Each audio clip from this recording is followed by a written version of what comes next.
Life Unscripted with Kevin Shook. Boom. How's your sound? Testing. Ah. Yeah. Sounds great. You're like, yeah. So, you're a snorter? Yeah. That's awesome. That'll be the beginning of the podcast. Love that. Oh. This is neat. So, welcome, Jordyn. Thank you. Thank you for having me. So, you've never done this before? No. Nothing like it. Really? Really. You've been missing out. Yeah. It's fun. This is like the whole internet, podcasting, everything. Mm-hmm. It's fun. It's a lot of fun. And I've had like multiple different guests. I think I sent you my last one. Mm-hmm. Did you watch any of that or look them up? No, I didn't get a chance to. It literally was Brenda sent the wrong person a text message. Uh-huh. And it was a group text, and it had the wrong number on it. And that number used to be a friend's number or something. Mm-hmm. And it was like a Bible verse, Philippians or something. Yeah. I forget what it was, but it was kind, obviously. And but it was the wrong number. But he was like, "Amen." And then, but he was like, "I think you got the wrong number, though." And they started. He was like, "Can I talk? Can I talk to you?" And yeah, they end up getting together. They were in different states and got married, and they have 6 kids. There's 8 of them total. That's a God thing. Yeah, I thought That's you'd like that because of your whole journey. Yeah. But yes. they, I met them at a real estate listing in Ohio, and because I do a lot of real estate photos, and there was like kids everywhere, but they were like nice. They weren't little. Yeah. Dickheads like a lot of kids are. Little aliens. Yeah, they were like super cool and they weren't in the way or nothing. Yeah. But they just moved over to Western Wayne County. Nice. So I got to know them pretty well. And I think it's She+5 on Instagram. Mm. But that was obviously a long time ago because they had like 2 more. Yeah. 3 more or 1 more. It reminds me of Kate+8. Yeah. Do you remember that show? Yeah. Yeah. But that was a little like wild though. Right. Their kids were hellions. It was kind of like Real World meets or Octomom. Yes. So tell me about yourself. Well, there's a lot. Tell me about growing up. Are you from here? I'm from around here. So I grew up in Hagerstown, Indiana. Okay. Lived there my whole life. I did gymnastics growing up, and I'm a state champion in that. And that's all I really did when I was little was gymnastics. Gymnastics. That's like some hardcore stuff. Yeah, we took it serious, me and my twin sister. My oldest sister, Devin, she did it for a little bit, but it just wasn't for her. So me and my twin just really... So, like, how far did you make it? Is there, like, state or... Yeah, so... there's levels to it. Now it's different from when back in the day when I did it. There's level 4, level 5, 6, 7, 8, 9, 10. And then you can go collegiate or elite.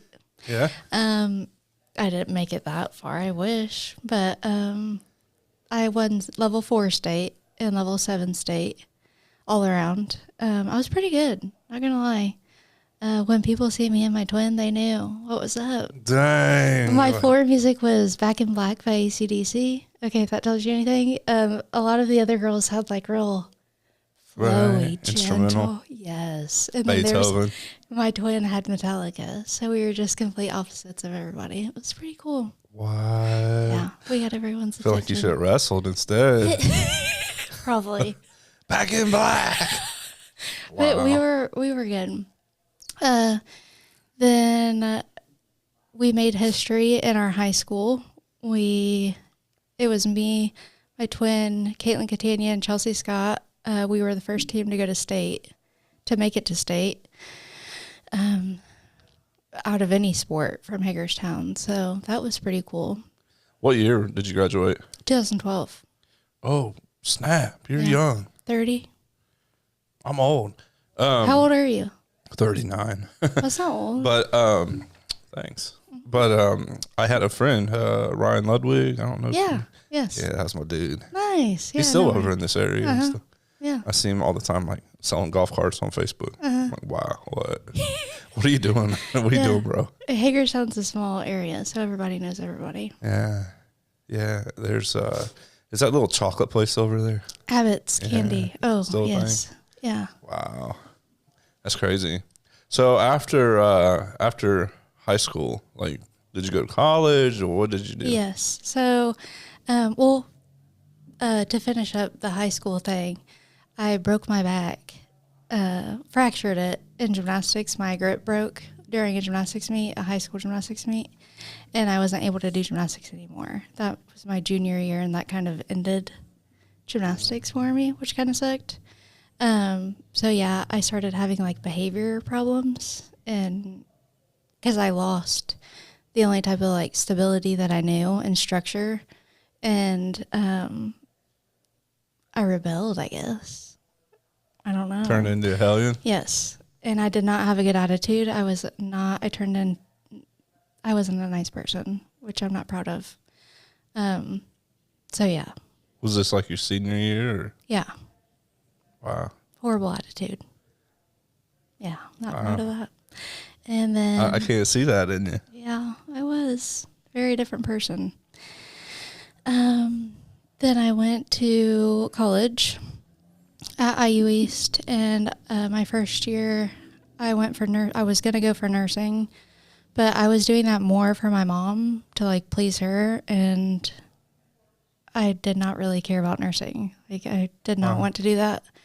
But I did know that I wanted to help people, and I've always been interested in addiction and what causes someone to like change everything about themselves to one specific substance or alcohol. And so that's what I chose, was social work and get certified in drug and alcohol abuse counseling. So that's what I did. And I applied for the social work program, and I got accepted. And yeah. So you did all of this out of high school. Like, What? All of became a social worker, because I mean I know a little bit, but you're going to share that story. But so you're already all of that before My accident. Yeah. God had a bigger purpose. Wow. Behind my story, yes. That's crazy. Yeah. I did my practicum at Richmond State Hospital. That was pretty cool. What did you think about that? It was different. That's the nicest thing. I was pregnant there. Oh, really?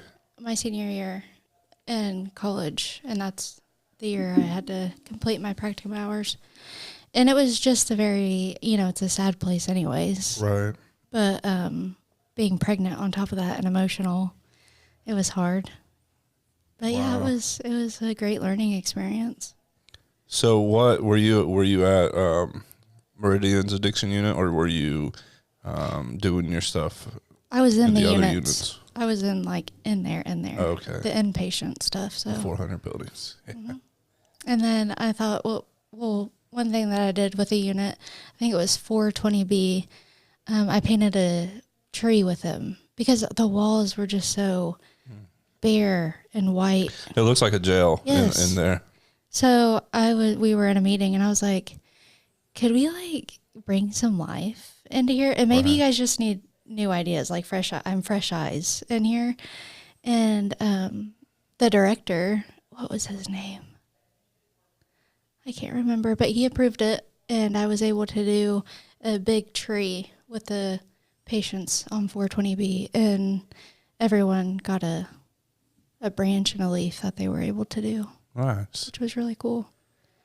How long ago was that? That was 2017. Oh.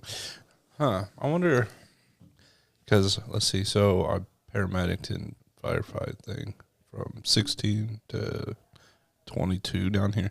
So I wonder if I've seen it, because we were there all the time. Yeah, it's in the what they call the day room. 420B. Yeah. We went out there a lot. Really?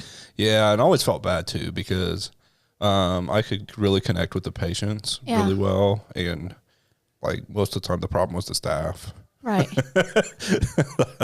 Right. he wouldn't be so crazy if you were crazy. Yeah. So it was always sad. That's what makes it hard. In there. And you got to kind of bite your tongue too. Yes. Yeah. You know. We went in there a lot for like seizures, and it wasn't because they were talking. So it was kind of like, huh, Right. what's going on? Yeah. And they're just trying to get rid of their patient load, their census. Right. Right. Which is odd.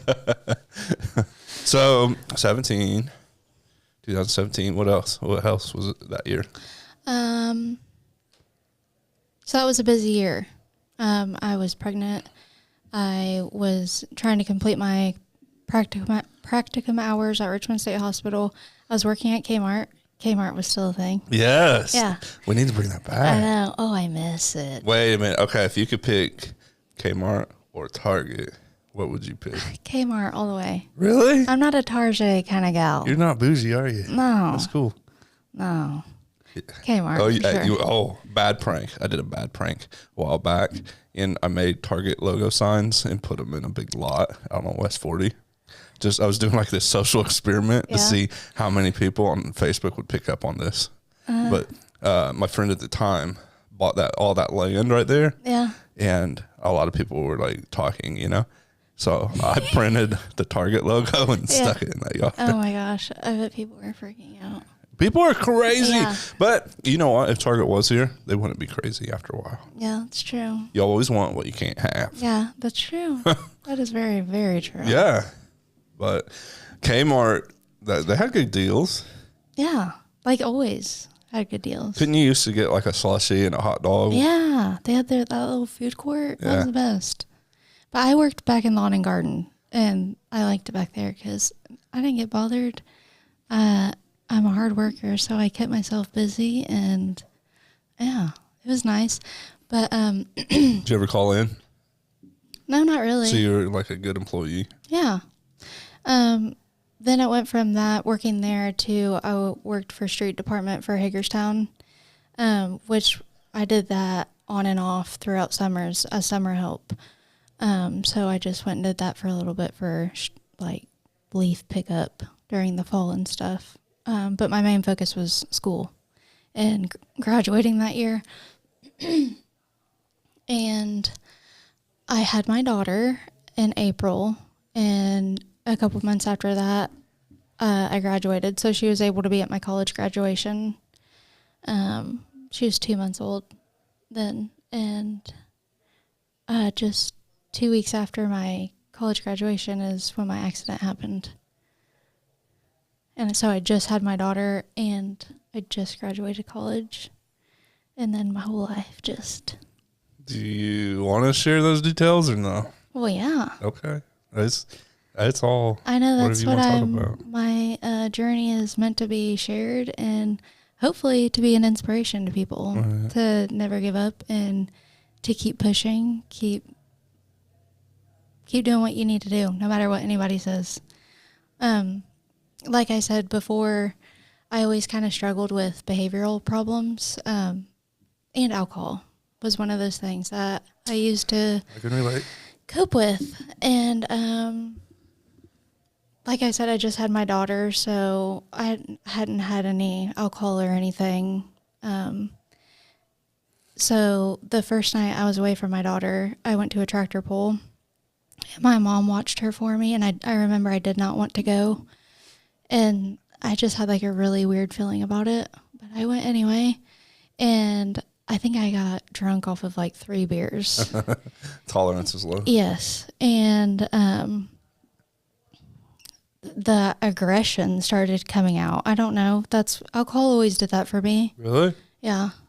Just You were angry drunk? Yeah, I guess.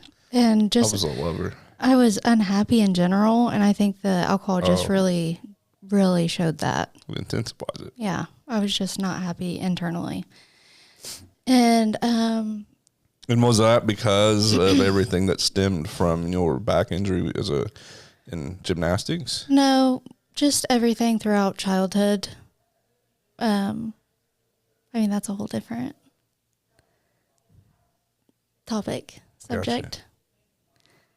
Gotcha. A lot of things that were just kept to myself, and like everyone has their family things that they just try to not talk about, but that's not what I'm about anymore. So, I mean, that's why I'm a different person now. You have to look at the hard stuff. It makes, yeah, you have to face it. Right.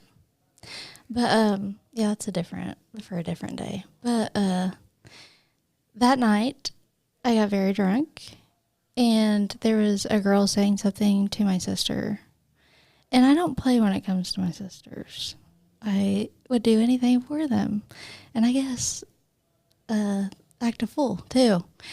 So I tried to jump in a bed of a truck to get to a girl to fight her. Because like I said, I used to be very aggressive, mean, unhappy. And that was my goal inside my head, was I was going to jump in the bed of that truck to fight this girl.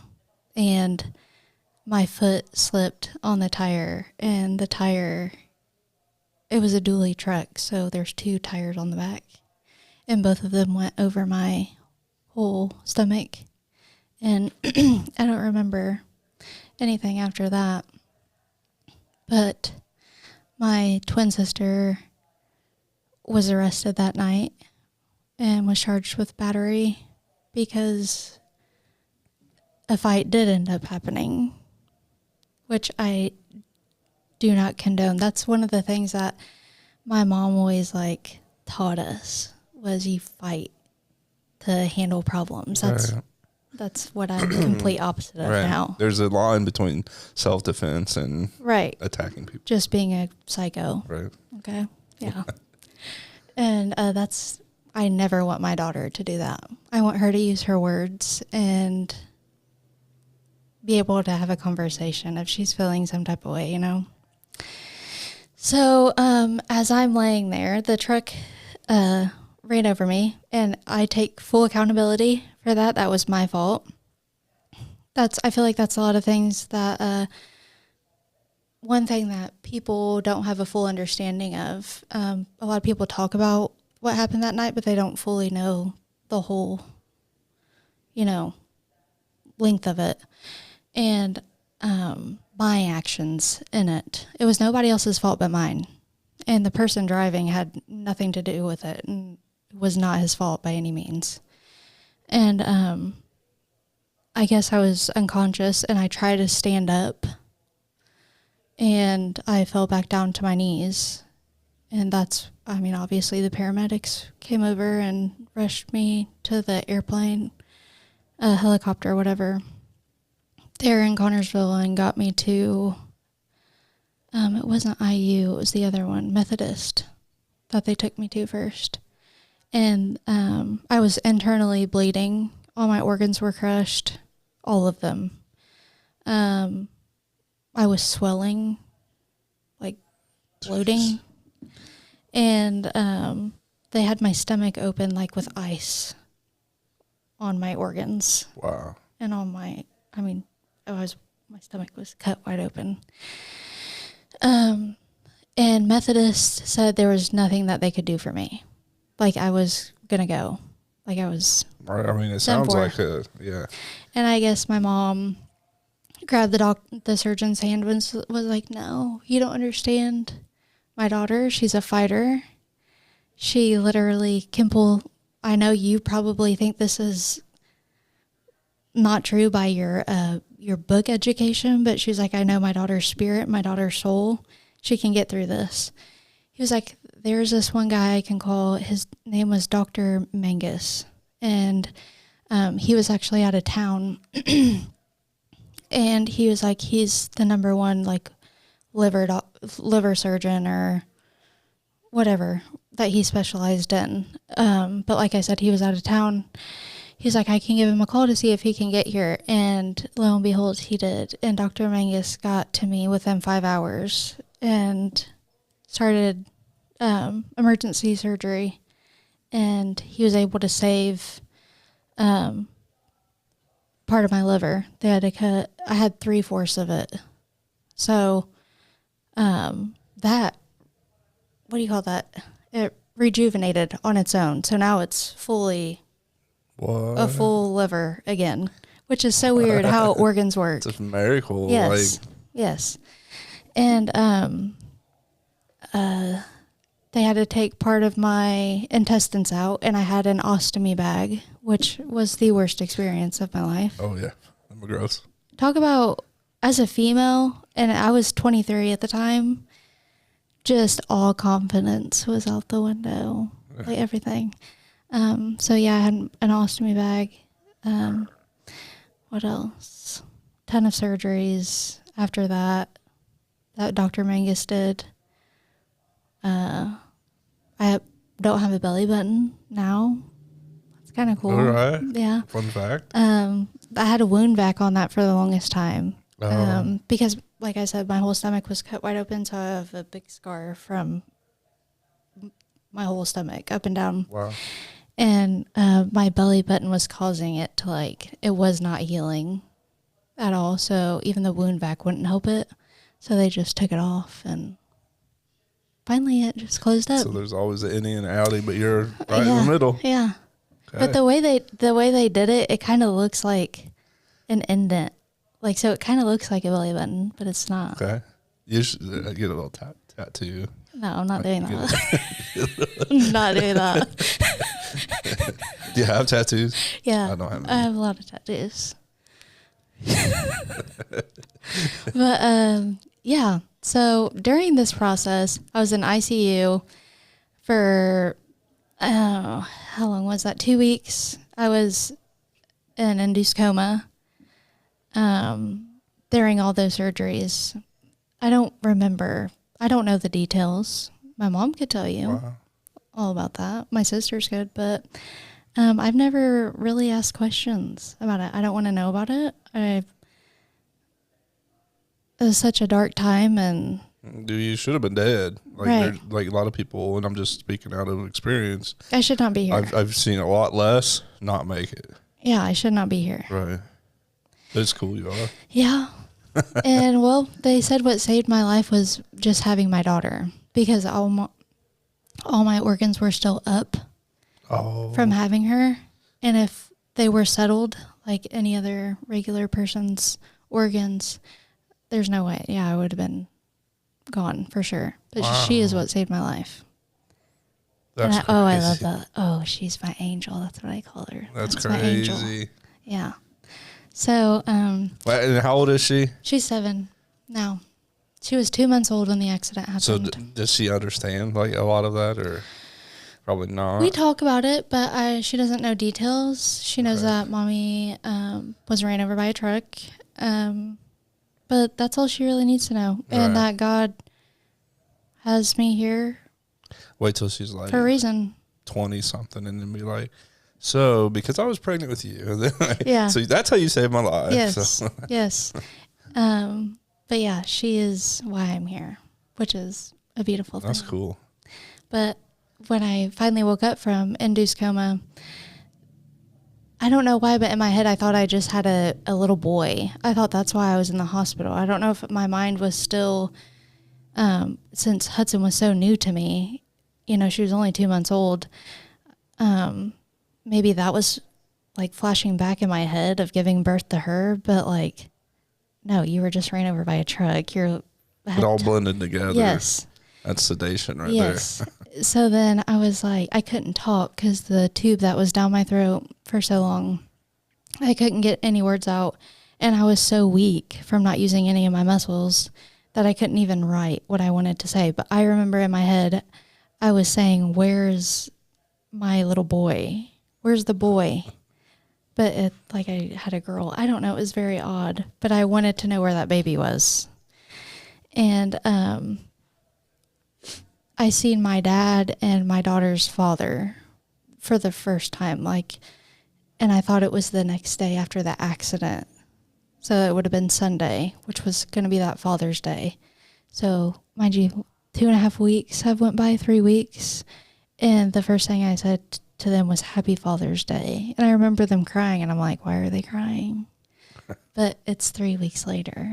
But in my head, it was that next day. Wow. Yeah, so I was saying Happy Father's Day, like whispering it, trying to say it. But, yeah. A lot of surgeries, a lot of pain medicine, a lot. of pain medicine. I guess they told my family, Dr. Mangus was like, addiction's going to be there. Like, let's not forget they that. They didn't say it's like it's going to be there. Could happen. They just said no, it's he was happen. very blunt about it. It's going to happen. It wasn't talked about to me, which I wish it would have been. I was on such high doses of, the strongest stuff that you could get. Fentanyl, morphine. You think of it, the strong stuff, they were giving it to me, and a lot of it. Because you have to think on all the pain that I was in. And even getting out of the hospital, I was on fentanyl patches and oxys, 30 milligrams, all of this at the same time, diazepam. I was very... That would kill the normal day person. Yeah. All of that. Yes. And I remember I had a little button that they had on my bed, and I remember it was green. And if this tells you anything, just a week of them giving that to me, I couldn't say anything really to anybody else, but in my head, I knew I wanted to hit that button because I wanted to feel better. Right. So a week into it, I was having those like addictive thoughts, not even being able to walk yet, or really knowing the full thing that just happened. You know what I'm saying? Yeah, the pain's so bad. Yeah. I feel like any human in your situation would have done the same thing. Yeah. And mind you, I just graduated with my social work degree, bachelor's, and certified in drug and alcohol abuse counseling. So that's like I said before, I was obsessed with, I wanted to know more about addiction because my nanny, who's now passed, and my aunt has always struggled with addiction, and I never understood what held them on to it. Like, what? I don't understand the tie. It's hereditary. Yeah. I can tell you see that now. It's hereditary Yes. as fuck. Right. Yes. Because I always said, it'll never be me. It'll never be me. Right. And it was. It can be anybody. It does not discriminate. No. And a lot of times it's people you don't even, like, there's, I have friends that struggle in the dark. Yeah. And there's a lot of people that are, because they don't want to say anything because the stigma. The stigma. And social media, what's everybody put on social media? All the happy moments, all the happy times, and the families and all that stuff. So people are afraid to do what you're doing, open up and say, life's not fucking perfect. No. And, sorry, I get on rants. No, you're okay. But I completely agree, though, because that's what, even in my bio, it's not there anymore, but I had recovering addict because I noticed that everyone's posting the good stuff in their lives. Where's the realness at? It's not, you don't see it a lot on social media. That's what I live in truth, and that's what my life is not pretty. Well, that's why I started Life Unscripted, because life's so crazy that the power of vulnerability. Yes. Like I thrive on vulnerability. Same. People are boring to me. If you don't have, I know everyone's not perfect, but I love authenticity, and I love truth from people. If not, I find you very boring. You know what I'm saying? What is your soul telling you? Well, right. Well, it goes to 8 Mile, the last rap battle when Eminem. Do you remember that part where he's like, "So what? I live in a trailer. So what?" Yes. All this stuff. I love that. So I catch myself in business meetings where, people are talking about stuff like chamber memberships, and I'm with people I barely know. They're at a business level, and I'm like, I got kicked out of that motherfucker, right? Because of my drinking in my mouth. And what's cool when you do open up, like you open up, you're gonna scare away the right people. I know.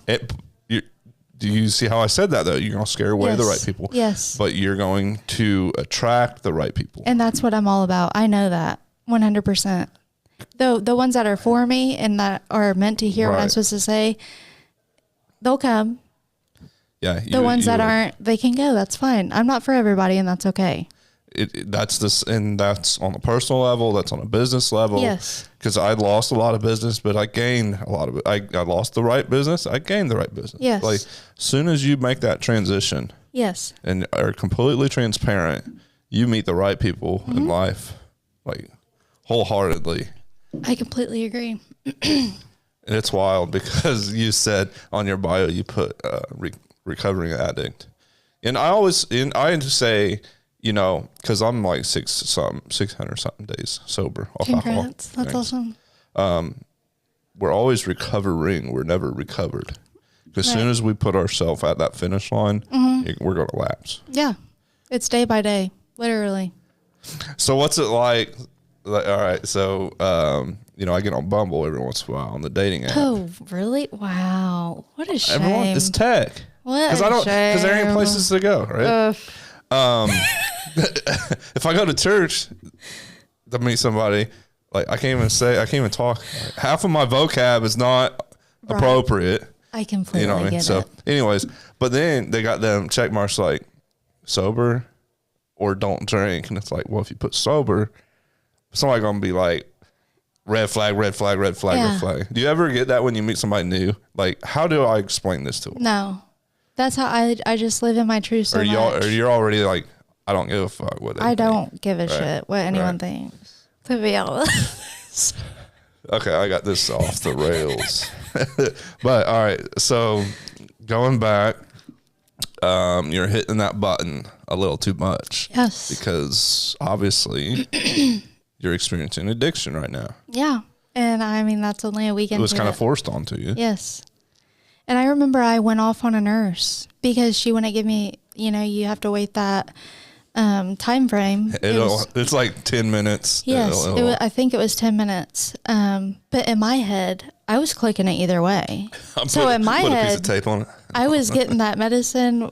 Oh, the placebo. Yes.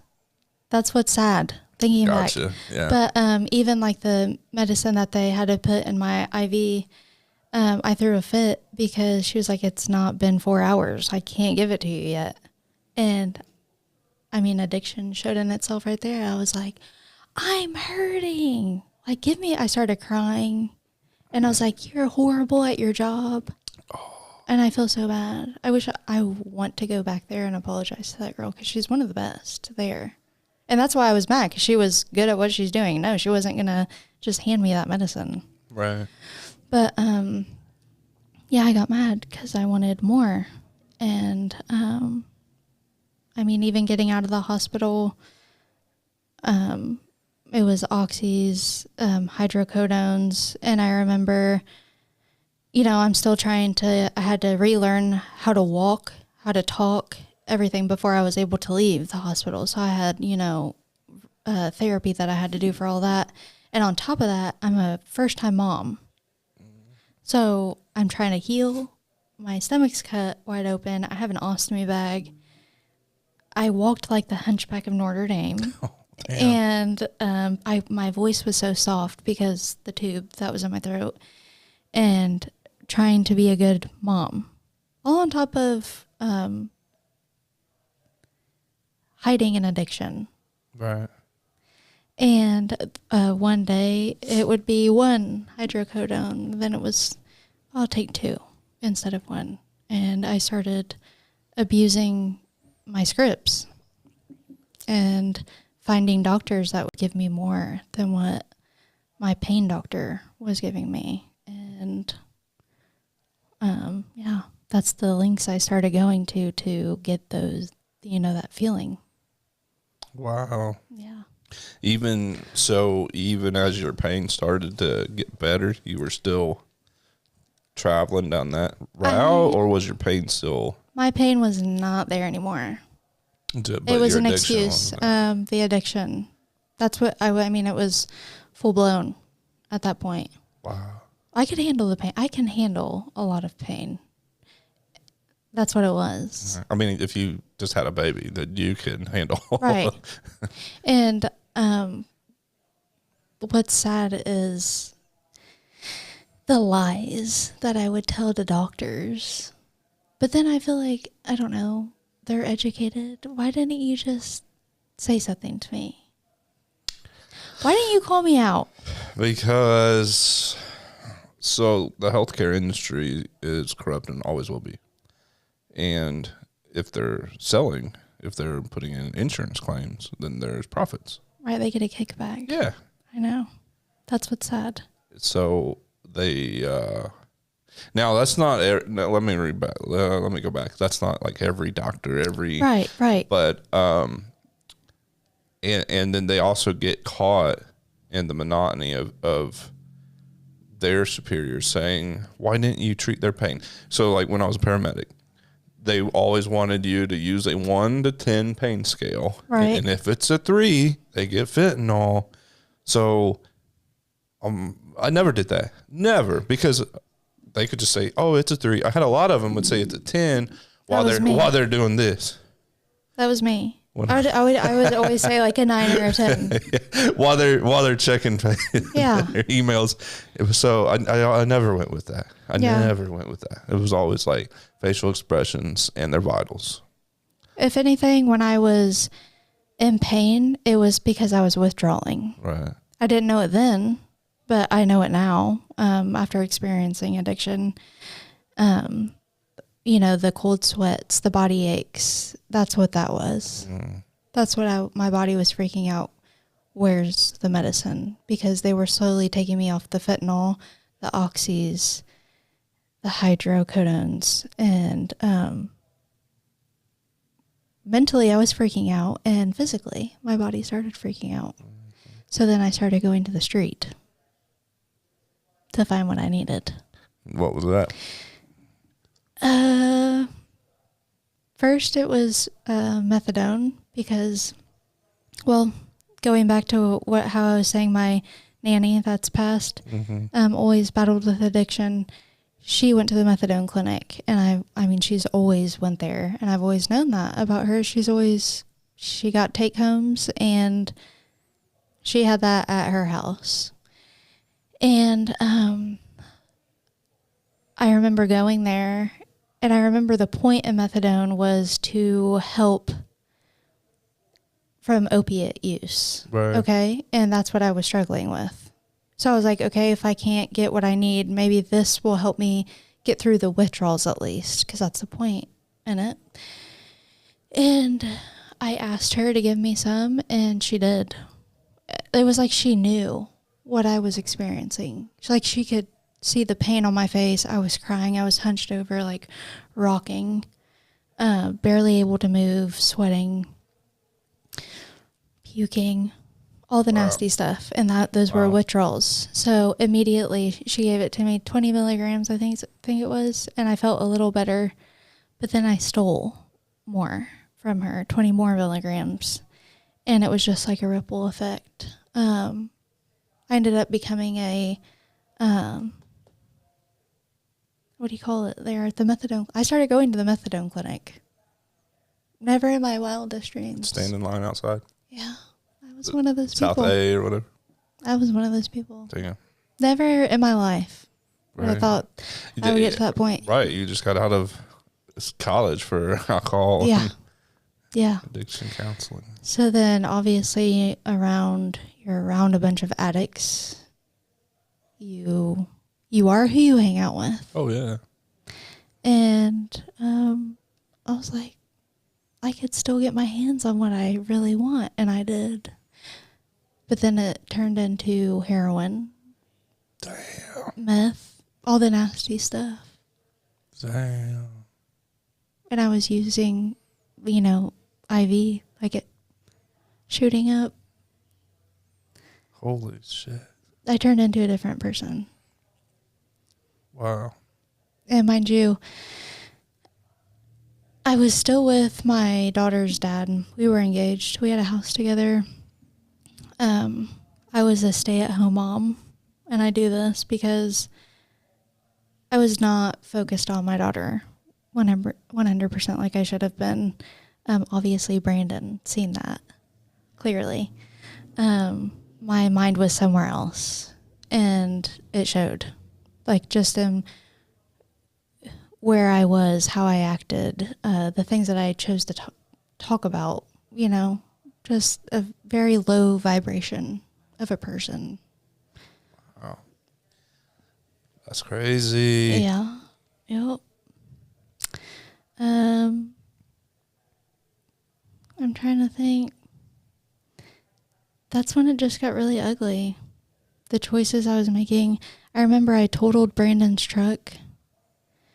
One night we were at some type of wedding celebration, and I left to go get drugs. And on my way to go get that, I wrecked. And I wasn't hurt or anything. But, yeah, he had a lot of damage done to his truck because of me. The cop showed up. I barely remember that. He got me out of that. Really? Yeah. And drove me home. Then just a couple days after that, I was at a hotel with a drug dealer, and I wasn't able to leave. He had my keys, everything, my wallet, my phone, and I guess I was there for like 2 days. And I don't remember much of it, but I was supposed to go pick up my daughter. I am so grateful for my daughter's dad, Brandon, because I wasn't there for Hudson, but she had him. And also, he woke me up to my own shit eventually. Not at that moment, but I'm grateful that he was there in those times that I was completely left, out of my mind. I was supposed to pick up my daughter, and I never showed up. And he was calling my family, like, where's Jordyn at? And they were like, I don't know. They were probably so tired of my shit by then. Right. And the cops showed up. I don't know how they found me, but they did. The guy still had my phone. He was actually arrested that night. And another girl that was there. And I don't know anything more about that, but they were arrested that night, which kind of, makes me weary because I feel like they blame that on me. So if you're out there, I hope you can take some accountability for your own actions. I do. Not naming any names. But I didn't get arrested or anything that night, thank God. But they had to carry me out of that hotel room. I couldn't even move because that's how much heroin I was using. Wow. That's crazy. And then my family was like, you need to go to rehab. Like, this is ridiculous. And the next morning, I went to my sister's house because Brandon had enough. He's like, you're done? Not coming back here? Get out, which I don't blame him. I was at my sister's house and couldn't even get out of bed. She had to, force me in the bath. And I remember just rocking back and forth because of the withdrawals, and I was needing more medicine. In my head, that's what it was medicine. And they were finding me a rehab that would take me, and they found one in Indy, which Brandon's mom helped find. And I went there that day, and I was doing good. I participated in, activities there. But my mind, I didn't go there on my own terms.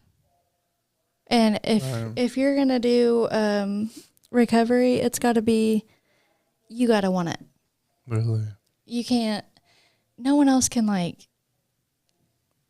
they could force you to go and hold things over your head. But at the end of the day, if you're not in it for yourself, you're not going to get clean. Right. Only forced is jail, and then right. Sometimes people don't even get clean in jail. Right. So, I did what I had to do to get out of there. And then I went back to live with my mom. But life was just still really weird. I don't know. I was still stuck on the accident and confused why my life. Very low vibration. The poor me, the victim mentality. I'm never going to be anything in life. Right. Just like the Eeyore. So disgusting. Ugh. So it just slowly, I was working at the cemetery for the town, and I was mowing grass, and it started with a few Xanax. Like while I was mowing, I was like, oh, it's fine. It won't affect me any. Like just a Xanax. I used to be on fentanyl and heroin and all this. A Xanax isn't going to do anything to me. So it went from that to drinking again. So this was after rehab? Yes. Okay. And it went from that to drinking again. Mind you, my daughter was coming to see me at my mom's. Okay? My focus still was not Hudson. My focus was still off. Like you would think I would get out of there like, okay, like have all these things I need to do. Yes. Yeah. No, it was not. Because like I said, I was in it for the right reasons, obviously. But that one Xanax turned into, back down that path. Slowly but surely. And 6 months after, I was sexually assaulted by my mom's, I don't know what you would like to call him, boyfriend, fiance. They never got, doing that. He's my stepdad for many years, since high school. I was in high school. She's still with him to this day. She blames it on that I'm just, I was high. She's the drug addict. Don't believe her. Whatever reality they live with to live their insane lives. But yeah, my daughter was sleeping next to me when this happened. My mom wasn't there, and he crawled in to my bed and tried. He was caressing me and all this, and all I could think was to lock, like my body literally locked up. And I froze. If Hudson wasn't right there, I'd probably be in prison for murder. That's all I could really say. Right. I don't like the fact that my daughter was laying right there, but in a way, I'm kind of grateful she was. That just makes it even worse. Yes. Was there any repercussion? Well, okay, so he did that. Okay, my body locked up. There was no words. Okay, there was a movie playing. He was very drunk. I do remember that. He reeked of alcohol, and I guess maybe he realized, okay, maybe she's not gonna let me do anything, or she isn't gonna give me that attention. But he got up and walked out, and I remember laying there, and I was like, what in the actual fuck just happened? Like, am I delusional right now? He comes back again, like cracks the door. And at that point, I was on the phone trying to call my mom, and I just started screaming. I was like, what? Because he started walking towards the bed again. I didn't know what else to do. And I was like, Mom, you need to get here right now. He just tried touching me. And I remember Hudson slowly started to wake up, obviously, because I was raising my voice. And I was like, get out of my room. Because the room that me and Hudson was staying in was my childhood room. And he walked out, and I remember he just went in their bedroom and just fell asleep. And my mom got there within 5 minutes and was like, what just happened? And I was like, he literally just sexually assaulted me. And I remember she slept in my room with me that night with a baseball bat by her. Okay. You would have thought that never happened. So she acted like she cared for a minute, and yes, she's still with him to this day. Wow. She didn't give a shit. No. That's, I don't know. Episode 3. Yeah. So she still, is around. But it's very weird. She lives 2 different lives. I live in truth. So if this hurts your feelings, I don't really care, So. I live in truth, so. Yeah. But anyways, that's not an excuse or anything, but that really triggered it to get like full blown, just raged into the drugs. I guess to cope. That's how I wanted to cope with it. I didn't know how else to. I wasn't being heard, I felt like. I remember I called the cops. I already felt like a piece of shit because I just got out of rehab. Like, I'm living at my mom's. I have nothing to my name. You know what I'm saying? Mm-hmm. So I just started using again. But this time it was meth, which is absolutely disgusting. I don't even know who I used to be. That's crazy. It was meth and heroin together, and just like a couple weeks after that happened, I overdosed in my car. And I guess they found me in the Walmart parking lot, and I was charged with possession that night. They gave me, what do you call that? Why can't I think of it? What, a charge? No, where they bring you back. Narcan. Yeah, Narcan. Yeah, 4 milligrams or 0.2 milligrams IV. They had to use a ton of it, I guess. Really? They got me back. So I survived something else. But this time it was different. This time I woke up out of a coma. Like, what the actual fuck are you doing, Jordyn? Right. So that was your rock bottom? Yes. And I had it all changed for me because I finally made that choice. And everyone was done with me. My sisters, my daughter's dad. I wasn't allowed to see my daughter anymore. Like, it was like everything that I loved was gone. Everything. Wow. That's crazy. So it was either, I had the choice. Either you can continue doing this. And die. Yeah. Right. I mean, that's the only outcome. Or jail, prison. Or you can take this. You have a degree. I remember specifically, like, I had a whole conversation in my head about, like, Jordyn, you graduated college. Like, there's such a big purpose here. Like, you can do something with this and help change other people's lives. And I stuck with that. And it was hard because I was such in a low lack mindset that I didn't ever think that it would be possible for me to be right here, right now, where I am today.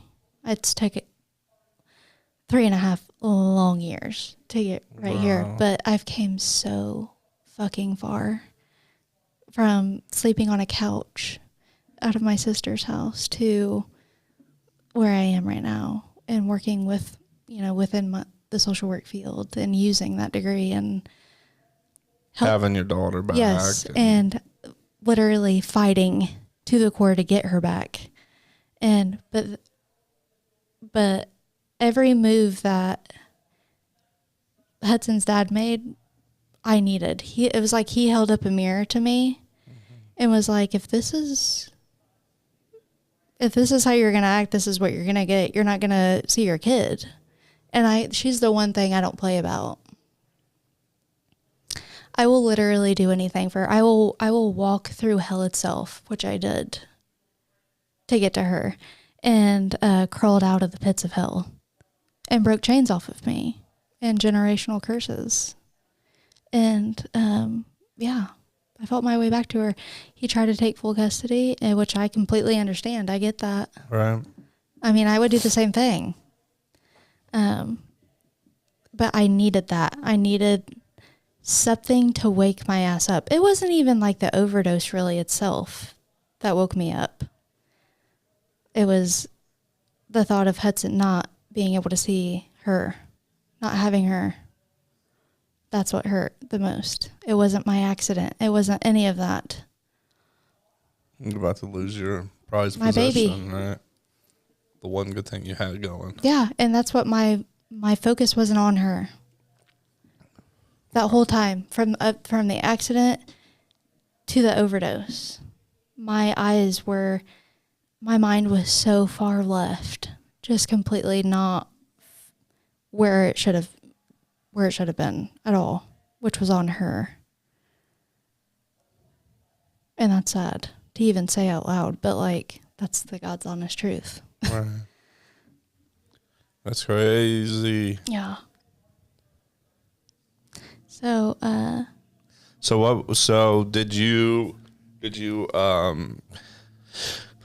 put yourself back in rehab, or how, after your overdose, what did you do to God, really?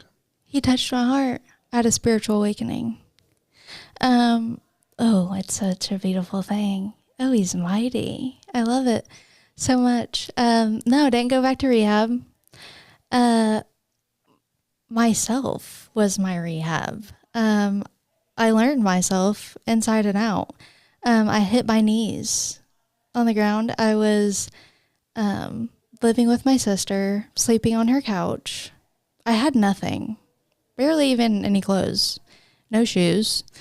And that's when I finally, for the first time in my life, really felt the Holy Spirit like talk to me. And that's when I said I had those like conversations of like, there's something you can do with this. That was the Holy Spirit talking to me. You have such like a bigger purpose in this life. And I used to just think so low of myself. And, you know, I had restrictions in my head of, you'll always just be this girl that was in the accident. But I used to like thrive off that in a way. I don't know how to explain that. It was like it kept me in that box where I wanted to be. But I don't think that way anymore. It was like your identity. Yes.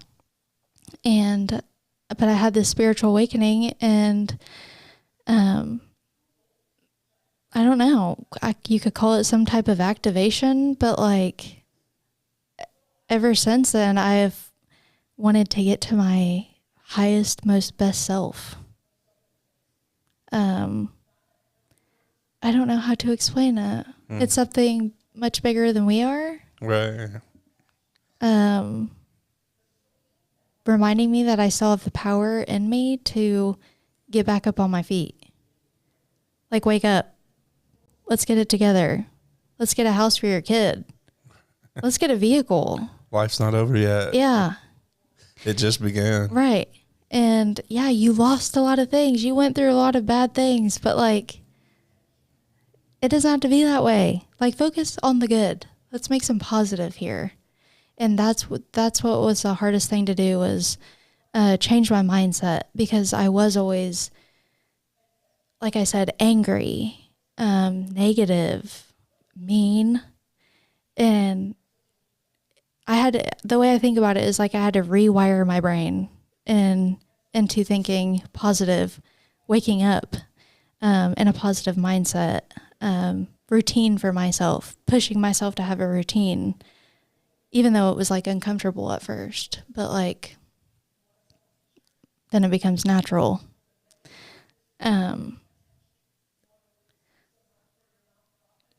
I don't really just, I don't know how to explain it. Well, it's larger than ourselves. You know, there's no one word you can really put on it. And I just knew that I was meant for more. But I never thought that way before until I had that spiritual awakening. And I know that's exactly what it was. That's because it's unexplainable. And that's other than a drug, that's the most intense feeling that I've ever felt in my life. When that feeling came over me. When I hit my knees for that first time. And that rush of love and assurance and like, it's okay. I'm right here. Like, I know you feel alone right now. You have nobody right now, but I'm right here. Like, I was alone, but I didn't feel alone. And God told me these things like, no, you're not going to lose custody of your daughter. And he like told me specifically what moves to make. And I listened and I obeyed and I made those moves. And I even specifically remember telling my daughter's father, he was getting something for her for school, and he was like, mind you, we were in a custody battle at that time. And I was like, why you didn't get any for me to have for her? And he was like, Jordyn, you're not going to have any overnights with her. Like in his mind, that's what he was going to get, full custody in his mind. And I was like, no, you're absolutely wrong. Because he still had in his head, I was still that old Jordyn. Right. And I'm still that old Jordyn. And a lot of people still got to fight, but you fight for the right things. Yeah, right. And I have the passion and purpose in me now. Which a lot of people still hold that old Jordyn in their head, which is fine. They can live in that reality, but I'm not that person. But I remember looking at him dead in his eyes and saying with full confidence, no, but you're wrong. I will. Like, it'll be 50-50 because that's what we were both, well, I was wanting to get, he was wanting to get full custody. But I was like, no. And he was like, well, who told you that? A judge? And I was like, God. And he just kind of looked at me. And you know what? That came to fruition. Like, everything that God has told me has happened. Like, after I've listened to the commands of what to do, what not to do, when to speak, when not to speak. Yeah, very specific. And I take it very seriously to get my daughter back. And that was even with conversations with him. There's a lot of things that, like I said, when you have a spiritual awakening, you do become a different person. You are supposed to talk differently. I want you to be like, who is she now? Right. You should, because I'm not that same person. Your words should not sound like how they used to at all. But that's what was hard, was there was a lot of things that I wanted to say or, get upset about. But God, that's where God was like, no. We're not going to respond that way. You can respond this way. That was the hardest thing. And that's where the rewiring comes in. Like, that's what he did on me. I didn't have social media for a year. I put my focus on getting my daughter back with no distractions. And that meant no distractions at all. So no social media, no nothing. It was, get your shit together, Jordyn. Like, let's take a look at yourself. Heal. So you can be a good mom. Crazy. So that's what I did. You got her back. Yeah. Is it like 50-50 or? Yeah. Which is still hard. Oh, bad. I miss her. Like when she's with him this weekend, and it's still hard, but it always will be. But she's my why. And it goes even further than that. Like now I'm helping moms that are in deep in addiction, and I supervise their visits with their kids. Like here I am. Wow. I used to be Right. you. And now my job is supervising those visits with, it could be a mom or a dad, but right now, there's this one, and it just really reminds me of myself back then. Do you tell them I opened up to her about that. You're not really supposed to, but you should be able to every freaking time, because people need to hear that. yes, Because my sister did the same stuff. really, Meth. And lost all of her kids and everything. really. And now she's got her kids back. I love that. Yeah. And she was, like the program that she was part of, she helps now. So she doesn't even smoke cigarettes. But Does he? I used to smoke, and I don't smoke cigarettes now either. Yeah, it was meth. But yeah, it was self-medicated. Yeah. And then, boom. Yeah. And now she works within the... Yeah. But so what I'm saying, though, is like, when you see people, when I was on the ambulance until probably like 6 or 7 months ago when this got real busy. So this is full time, but I would see people struggling with alcohol. And so I would be on the ride in, and this was a really bad one, because he was already all jaundiced and everything else with alcohol and cirrhosis and everything else, that your skin starts turning yellow. Right. And he was talking about, he's like, I keep trying to get sober and stuff. So I was showing him the app that I use. to count days and everything else.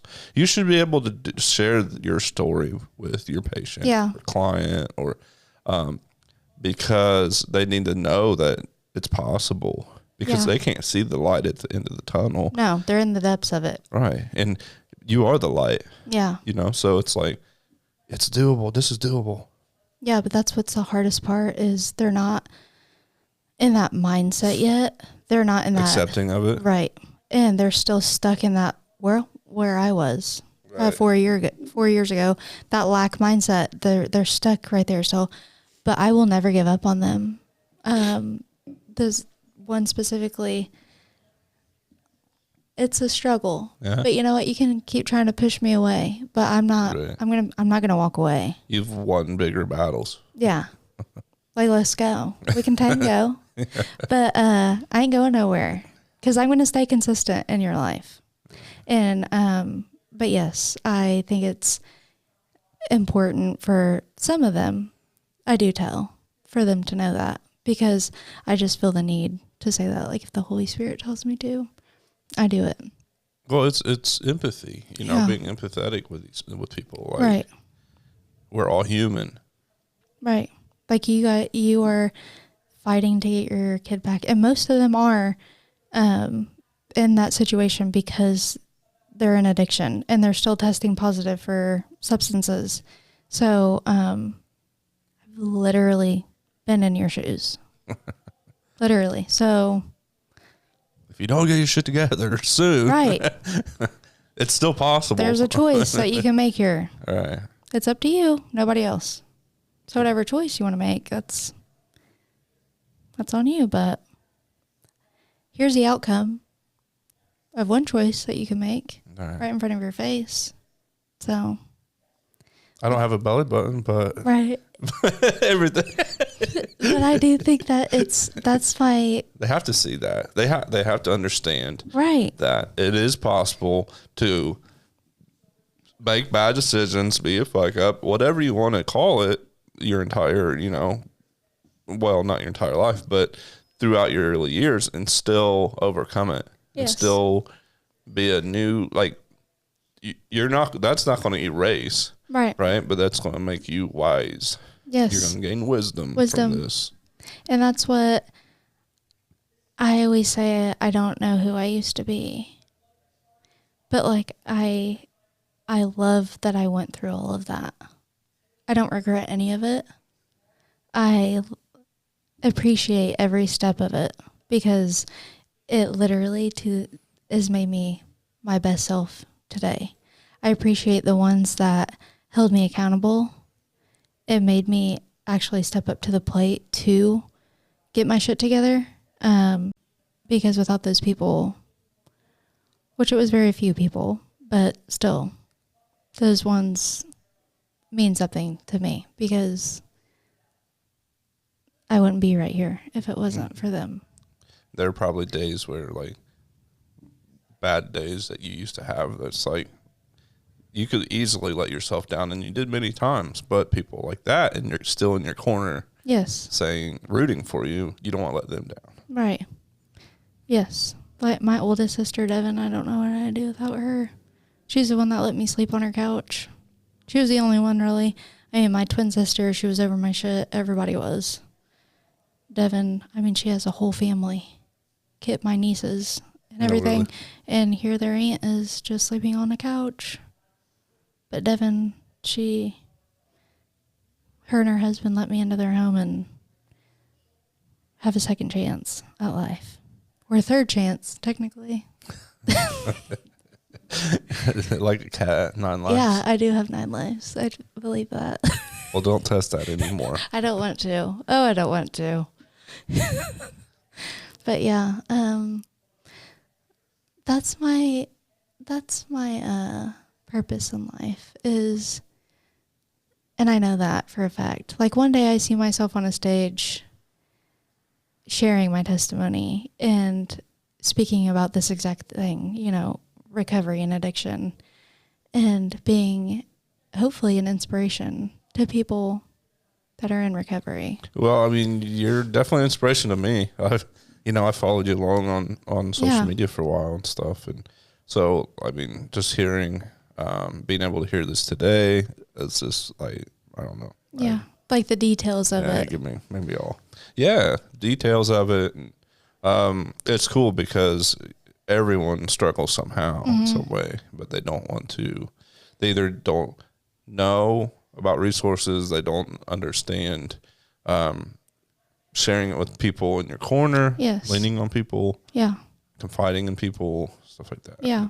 And they just, a lot of people just would rather shut down and hide things that are going on in their lives when, I don't know, that's what keeps me pushing to share. Because I know that there's people out there that are doing that are hidden, away, but really needing like someone's advice, wise words, someone's, you know what I'm saying? That's why it might annoy some people, but I don't care. Maybe it's saving someone's life, and that's all I care about. That's, I share my sober number every once in a while, like sober days, and it's annoying to me, but yeah. I've had people reach out before, like, hey, I tried to quit, or how'd you quit, or what program did you go through, or stuff like that. Yeah. I mean, I didn't go through no program, but I was kind of like where you were at. Eventually, you're like, what the fuck am I doing? Right. Like, eventually you have to get tired of your own shit. Mm-hmm. That's... You're fired. Yeah, that's a lot to say, but, you got to. It's wild. Yeah. The human brain is just so dynamic. It is. It's such a beautiful thing, though. Yes. I love it. When you use it. Yeah. That's wild.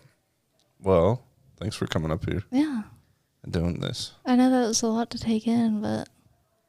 Oh, it's good. Yeah. People need to hear that. It's a beautiful story. It's a really beautiful story. Thank you. Hopefully it helps somebody share theirs, accept theirs, because so many people are afraid to even accept their where they're at because they're in fear of judgment from other people. We talk about everyone just sharing their perfect moments. Yes. It's enough of that stuff. Right. I love real and I love raw. Right. Just genuine. I don't like the Photoshop. The filters. I just love realness. Mm-hmm. And share. Everyone has their own story, and that's what's beautiful. I want to hear everyone's story. But a lot of people are just scared to share. You ain't got to be, though. Mm-mm. No. And it changed, like I said, when you share your story, when you become as vulnerable. I had a friend that came up here. I like politics a little bit, and good politics. The word politics itself is like bad, but it's really, there are some okay people in some of those positions. But he had a kind of a dark past, and he was ran for judge here, and we talked about that. We talked about it at dinner one night because he did the podcast with me, and we were talking about the power of vulnerability. And I'm like, I know most politicians try to hide their stuff, and then during candidacy, they all like, well, that guy 20 years ago parked in a handicap spot or something like that. I'm like, if you can share your story in a video or a post or something like that, and just explain, like, I screwed up and I did all of this and I paid for it this way, and then you'll win. Yes. And he did. Which is awesome. Yeah. I love that. And that's what I keep reminding to myself because of the profession that I'm in. I mean, I could see some people's view of like, why would we want her around our clients? You know what I'm saying? But I'm literally in the wrong position. Right. And that's why I applied for a certain position that I didn't get. Maybe I was too honest, but like you said, work politics is kind of, but was it locally? It wasn't for me. Obviously, yeah. That job just wasn't for me, which is okay. It placed me in the right one that I was supposed to be. And I know that, I share my truth there and it's accepted, and which is all that matters. It should be valued, you know, because like I said, if you're able to help people, you're looking at yourself 5, 10 years ago, 6 years ago, and you're able to literally, hey, I was in your shoes, and Right. it's not over yet, and Right. there's still hope. And just like that, I forgot to say that charge that I had for possession that got expunged, and that was a saving grace in itself. And I had to go through a whole diversion program for a year and all that. I had to call a drug test hotline every day by a specific time, get random drug tests. So yeah, but that charge got expunged. That was huge because I wouldn't have my social work job that I have right now if that wasn't expunged. And I feel like, so Ivy Tech does this every once in a while. I hear they do like an expungement program or something like that, because I feel like so many people are with the system. The system's kind of broken. Right. They're held back. Yes. They get a conviction on a small crime of possession of weed, which is legal most places. Right. And then it like keeps them from doing anything I know. out in life. Which is crazy. Yeah. Because people are always evolving. If you're not, there's something wrong. Okay. And maybe you shouldn't get it expunged. You know what I'm saying?